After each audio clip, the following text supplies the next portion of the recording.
Bonsoir à tous, ravi de vous retrouver en ce tout dernier jour du mois de mai. Toute l'actualité près de chez vous, reportages, interviews, portraits et votre météo à venir. On est en finale. La Roca Team a décroché son billet de haute lutte hier soir à Bourg-en-Bresse, un succès de 5 points, 76-71, synonyme de qualification pour la grande finale au meilleur des 5 manches du championnat de France de basket qui débutera mardi prochain. L'analyse ce soir d'un des spécialistes basket du journal L'équipe, Sami Sadik. Dans un instant, autre grand moment attendu en principauté ce week-end, le traditionnel meeting de natation, le Mare Nostrum, avec des rêves olympiques plein la tête pour une grande partie des 300 participants présents au cœur du stade Louis II. Le coordinateur du meeting, Guillaume Dazin, sera notre invité au bord d'un bassin à record. Des épreuves à vivre, bien sûr, en direct sur Monaco Info, samedi et dimanche. Et puis sur les plages environnantes, on s'attaque cette fois au nettoyage de ces lieux très prisés. Nous étions aujourd'hui à la plage Marquet, aux côtés de jeunes volontaires pour la bonne cause. Et toujours en matière d'environnement, nous avons suivi la dernière opération Ramoge, une série d'exercices et de missions de contrôle afin de détecter et de prévenir les actes de pollution en Italie au large de Viareggio. Focus Info ce soir signé Vanessa Dessy.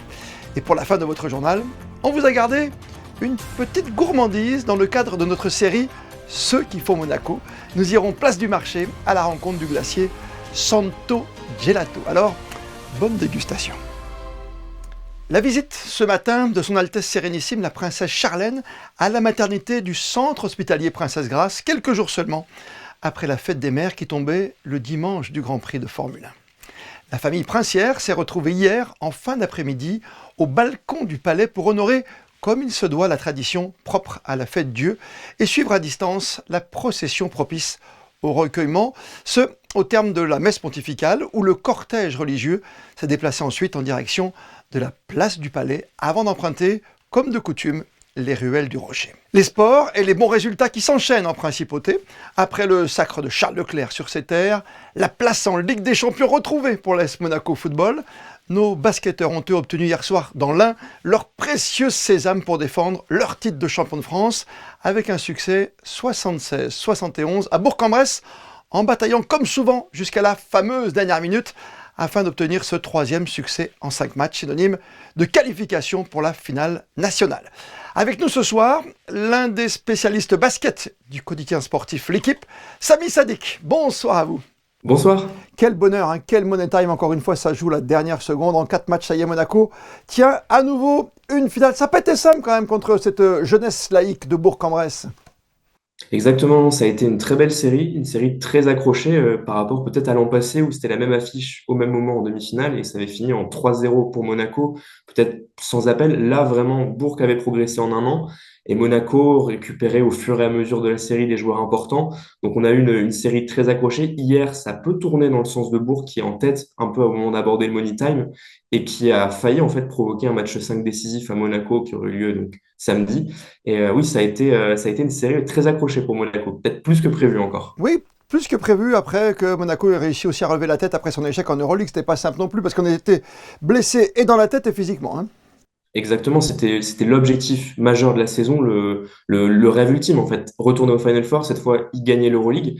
Et ça s'envole dans des circonstances entre guillemets dramatiques, puisqu'il y a les 2 occasions de gagner le match 5 à la maison contre Fenerbahçe qui sont manquées. Et ensuite, il y a que quelques jours pour relever la tête, repartir sur le championnat et voilà, se refocaliser sur ce dernier titre qui est la seule chance de Monaco de ne pas finir la saison sans trophée. Ils avaient bien réagi en quart de finale face au Portel qui était en termes d'adversité, un petit 2 crans en dessous de Bourg. Mais là, le premier vrai test de ces playoffs pour eux, c'était Bourg. Défendre son titre, ça sera pas simple face à Paris ou Villeurbanne en plus, qui joueront un match 5. Exactement, non, ce sera une finale magnifique, normalement, quoi qu'il arrive, puisque le match 5 donc, a lieu dimanche entre les deux. La finale commence mardi, donc il y aura peut-être ce petit avantage fraîcheur en plus pour Monaco, puisqu'il y aura moins de 48 heures pour l'adversaire pour préparer ce match et aussi rejoindre Monaco pour le disputer. Mais ce sera pas facile. Paris a battu Monaco cette saison en Leaders Cup, l'a privé d'un trophée, tout simplement, en demi-finale. Et même si l'Asvel reste sur sa série voilà, de 10 défaites de suite contre Monaco depuis 2 ans, et bien sur ce qu'on voit sur ces playoffs, l'Asvel vraiment relève la tête, fait mieux que ce qu'on pouvait penser contre Paris et a failli en fait se qualifier dès hier au match 4. Donc ce sera, quoi qu'il arrive, une finale assez difficile. Vous l'avez dit, c'est la fraîcheur, hein, Samy, qui va jouer, parce qu'on a vu Monaco quand même un peu éreinté. On a un Moté Junas qui est sur le banc. C'est pas ça. On a même vu un Mike James un peu en demi-teinte hier soir dans ce dernier succès. Vous l'avez dit aussi, on va jouer un match de plus côté Paris ou Villeurbanne. C'est ce qui va faire la différence, qu'on le rappelle, on joue au meilleur des 5 matchs. Ça veut dire qu'il faut prendre 3 points, hein, 3 manches gagnantes. Exactement, la fraîcheur va être cruciale et donc il y a déjà ce premier gros avantage pour Monaco parce que voilà, le match 5 dimanche, le fait de ne pas en disputer côté monégasque, Sacha Obradovic en conférence de presse, il était réjoui de voilà d'avoir ces quelques jours pour reposer les corps, reposer les têtes en plus. Surtout que Monaco, en termes d'atout fraîcheur, a récupéré petit à petit des joueurs cruciaux sur cette série. Mike James qui est revenu, ils ont récupéré Mam Jaité qui s'était fracturé le nez, John Brown revient un petit peu aussi, donc il manque plus vraiment que Donatas Motijunas à l'appel. Lui, il est touché au péroné depuis le début de série, mais s'il revient à temps, et il était déjà pas très loin de revenir pour ce match 4, ils seront en fait au complet. Donc, par rapport à une équipe parisienne ou une équipe de Villeurbanne qui sera peut-être un peu plus sur les rotules avec moins de rotation, oui, cet avantage fraîcheur, il va être crucial normalement. Et quand on regarde dans le rétro, quand on jette un petit coup d'œil, on s'aperçoit aussi que Monaco a réalisé une saison de longueur extrême, parce qu'avec l'Euroleague, avec la Coupe de France, il y a tellement de matchs, à Leaders Cup, vous en avez parlé, il y a tellement de matchs, et toutes les 48 heures qu'on arrive, on est au début juin, on est bientôt à l'été, et on est vraiment sur les rotules quand on arrive à ce moment-là. Et c'est là où il faut être bon. Exactement.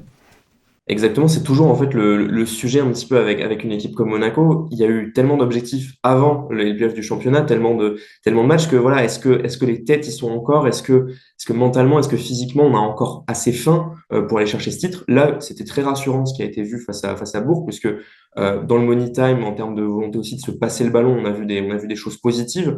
On a vu des leaders comme Mike James qui ont répondu présent au bon moment pour donner le caviar qu'il faut ou mettre le panier qui fait du bien. Donc, de ce point de vue-là, c'est vraiment important et intéressant d'avoir vu ça sur cette demi-finale parce que on approche des 90 matchs côté monégasque et il faut quand même vous rappeler que voilà, il n'y a pas de titre encore cette saison, donc il n'y a presque pas le droit d'être fatigué puisque gagner ce titre, c'est une manière aussi de redorer le bilan de cette saison qui pour l'instant est sans trophée. Ah, c'était chaud, hein, ces matchs contre Bourg-en-Bresse. Hein. Évidemment, c'était intéressant, cette demi. On a même parlé d'arbitrage entre les entraîneurs. Hein. Il y a eu des petits mots quand même, hein, qui se sont dit ça aussi, le basket. C'est de l'intox. Hein.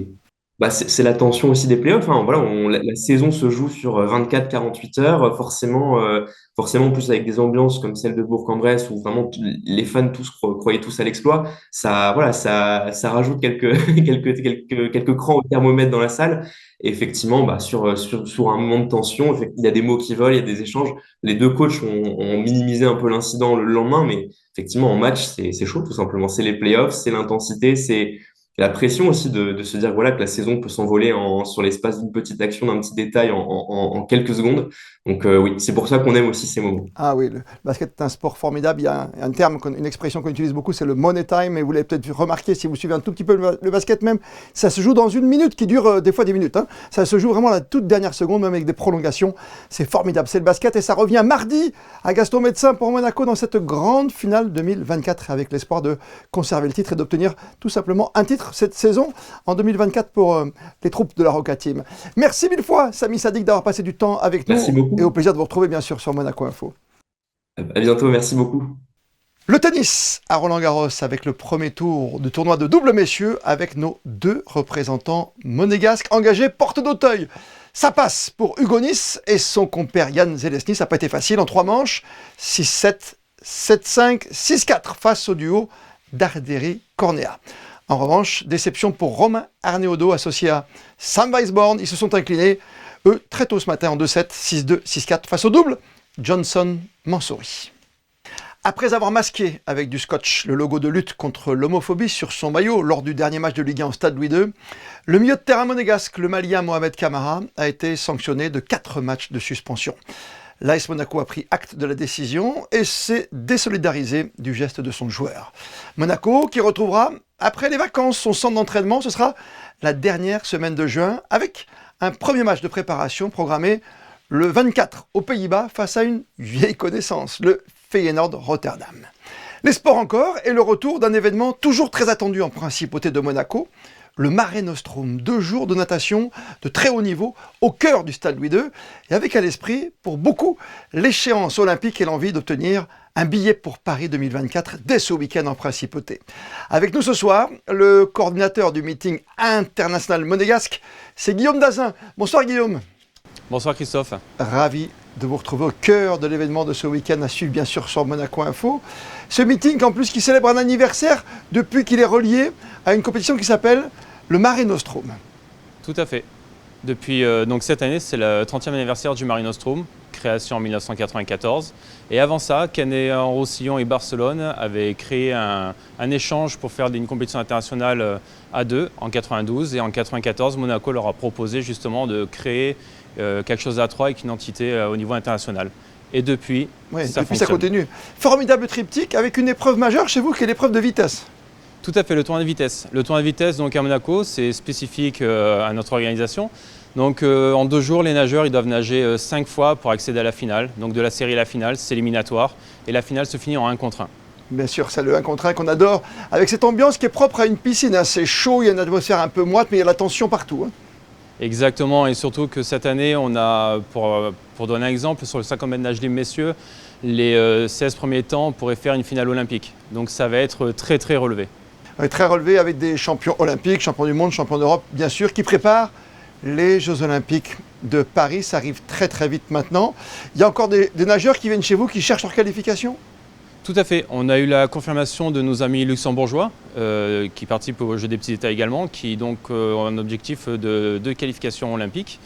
À savoir qu'après le Mare Nostrum de Monaco, nous avons aussi les championnats d'Europe, donc 10 jours après.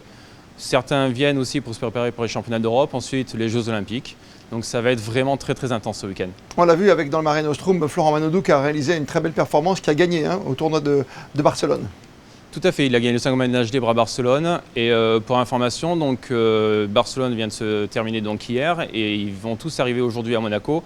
Et pour le moment, les 2 meneurs de la compétition, donc chez les garçons, Ippei Watanabe, le japonais, et la Hongkongaise Sobiane Bernadette Ogué, ils mènent le classement du Mare Nostrum pour le moment. Et ils sont tous les 2 vainqueurs en 2023 également. Ben voilà, il faut aller chercher ces points, bien sûr, que ce soit au Canet, à Barcelone et ce week-end à Monaco. On l'a vu, on essaie d'avoir cette performance olympique, bien sûr. Est-ce que les Monégasques ont une carte à jouer dans ce tournoi ? Alors pour leur préparation, bien évidemment. Quoi qu'il arrive, c'est un meeting international, ça va leur permettre de se mesurer aux autres nageurs qui viennent à travers le monde et en même temps ils vont pouvoir donc se préparer pour les championnats d'Europe parce qu'ils sont plus orientés au libre pour les championnats d'Europe, donc Lisa et Théo, et ensuite ils vont participer aux Jeux Olympiques cet été, donc c'est très très bien de pouvoir les voir se préparer à la maison comme on dit, et on sera tous là pour les soutenir, ainsi que les jeunes du club qui vont pouvoir participer à la compétition et se qualifier aussi pour leur compétition de catégorie d'âge au niveau national.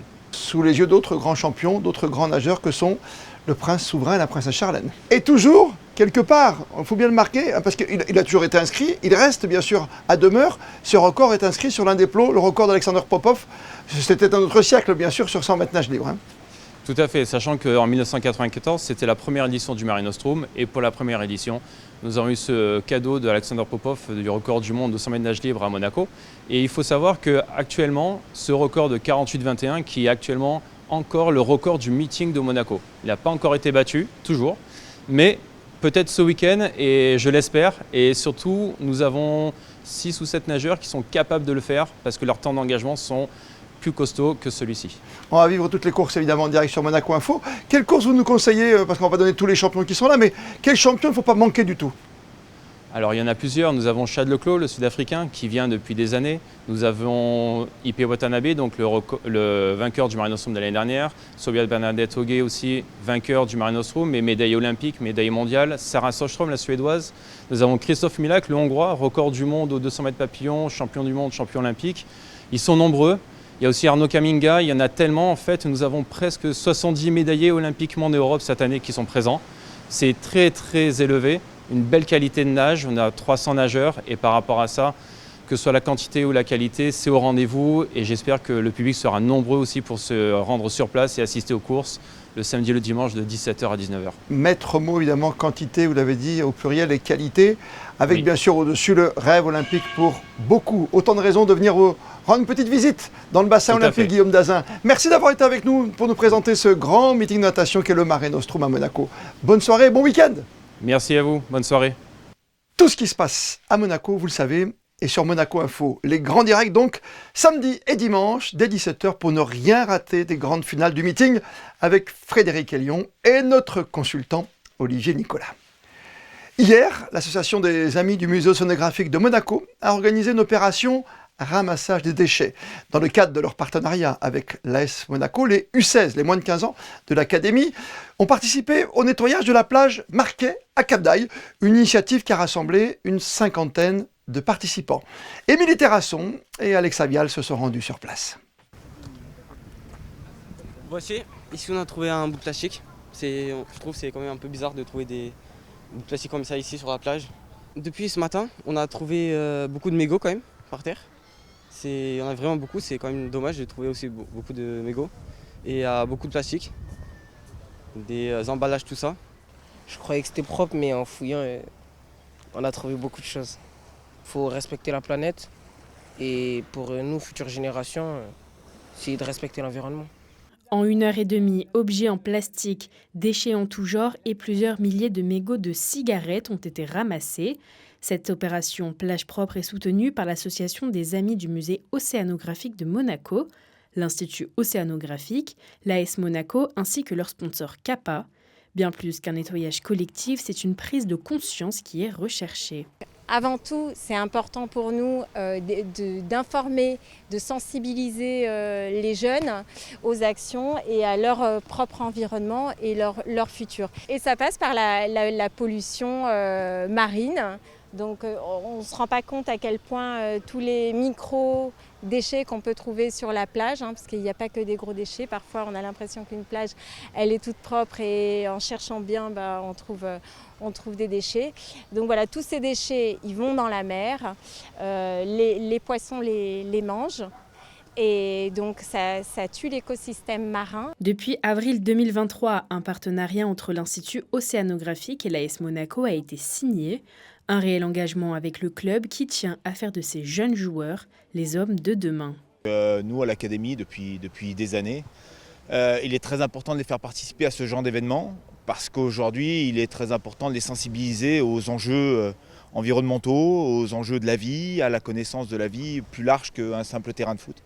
Donc ça rentre dans tout un programme qu'on a, un programme socio-éducatif qui construise l'homme de demain parce que le footballeur de terrain, ça on a une expertise et on sait faire sur nos terrains.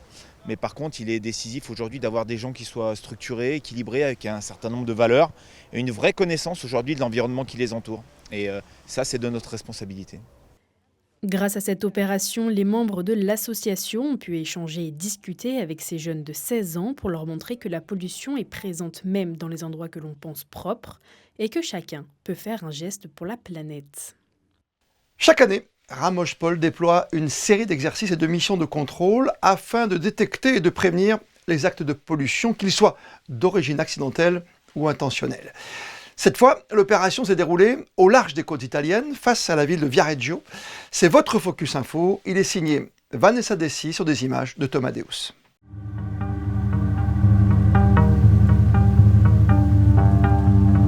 Where am I supposed to be? Is it all that matters that I can't get free? Shackles on my ankles, by my feet seem to get tighter when I try to leave. Volet opérationnel de l'accord Ramoge, l'exercice Ramoche-Paul est une initiative emblématique dédiée à la surveillance et la protection de la mer Méditerranée.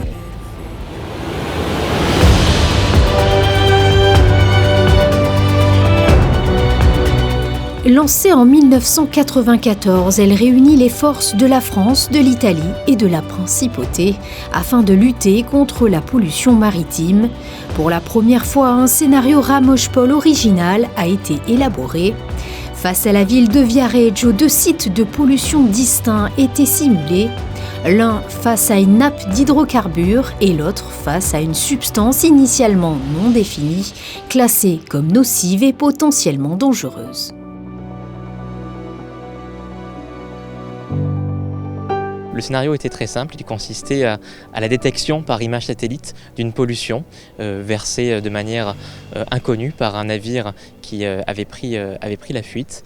Et à la suite de cette détection satellitaire, les moyens italiens ont activé dans un premier temps leur plan national de réaction face à cette pollution. Et face à l'ampleur de la pollution qu'ils ont pu constater et la substance polluante nocive qui était encore inconnue, ils ont souhaité activer le plan Ramoche-Pol en sollicitant les moyens à la fois des Français et des Monégasques pour qu'ils puissent rejoindre le site et participer à l'effort conjoint.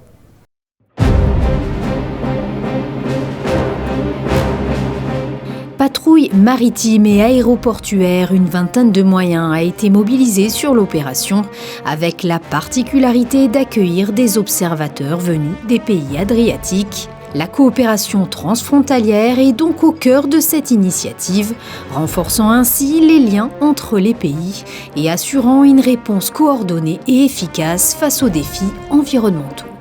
Mais l'obiettivo è uno fondamentale. Addestrarsi a collaborare per la difesa del nostro mare, che è un bene comune che ci unisce tutti quanti. Dobbiamo essere pronti a far fronte alle emergenze. Innanzitutto è un tavolo di dialogo comune attraverso il quale noi scambiamo i nostri valori comuni e impariamo reciprocamente i valori culturali dell'altro paese che con noi collabora allo stesso tavolo.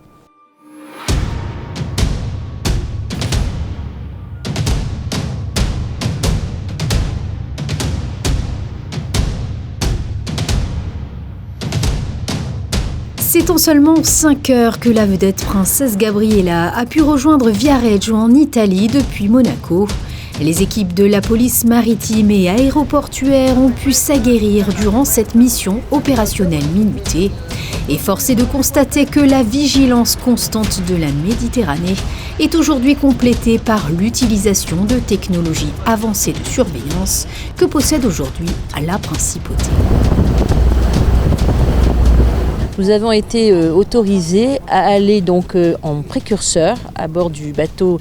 Nous avions également notre unité de drone de la sûreté publique et nous devions rendre compte aux différents pôles opérationnels de la présence effectivement d'une nappe de pollution, de son étendue et de son évolution. Nos amis italiens avaient également l'usage des drones, mais pour une autre mission qui consistait à effectuer des prélèvements. Puis nous avons pu donc remarquer quelle était la technicité utilisée par nos amis italiens pour procéder à ce prélèvement. L'année prochaine, d'ores et déjà sans dévoiler le contenu du scénario, il y aura un volet judiciaire qui sera joué.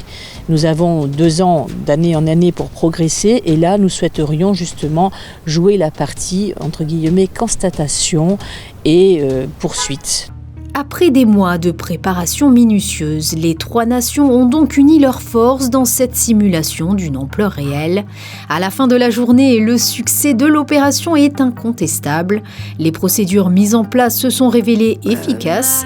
Cette réussite commune symbolise bien plus qu'une simple simulation. Elle incarne la détermination à protéger ensemble ce patrimoine naturel. Questa operazione è andata bene nonostante qualche criticità che comunque sempre si verifica e che ci serve proprio per migliorare. È stata raccolta completamente la sostanza nociva dopo aver accertato ovviamente che non fosse pericolosa e quindi quali potessero essere le migliori pratiche per poterla rimuovere. Sul piano dell'inquinamento da idrocarburi è stato raccolto anche quello, però abbiamo ipotizzato che una parte sia arrivata sulle coste della Versilia e quindi abbiamo stimolato tutte le autorità, gli enti che sono deputati a gestire l'intervento sulla costa, laddove dobbiamo intervenire per migliorare gli interventi.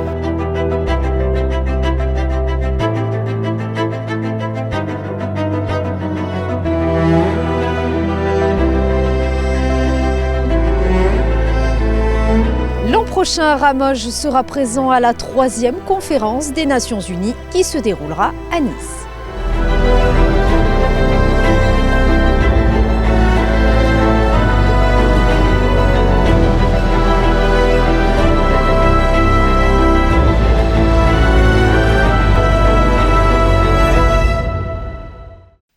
C'est une chronique que vous appréciez tout particulièrement. Une chronique ce soir qui se déguste. Ceux qui font Monaco.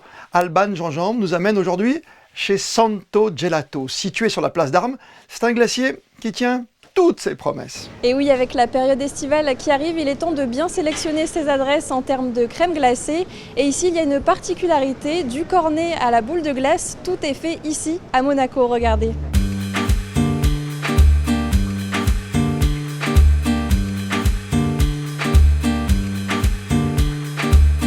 On travaille vraiment avec les produits locaux. On travaille avec les fruits du marché de la Condamine. Tout est produit dans notre laboratoire qui est juste derrière, comme vous pouvez le voir.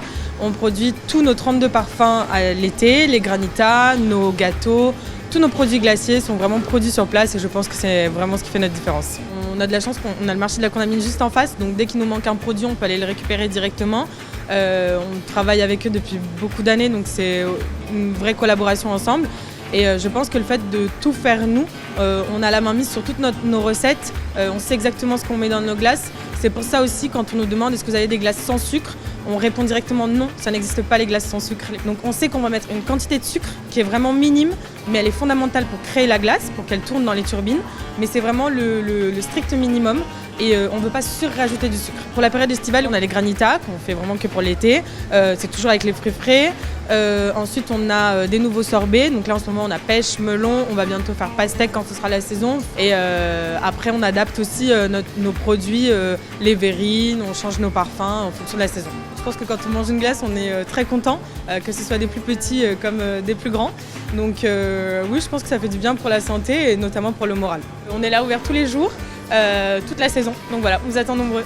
Santo Gelato, c'est donc une histoire de famille et si ça vous a donné envie, sachez que pour l'été, la figue fait son retour en vitrine.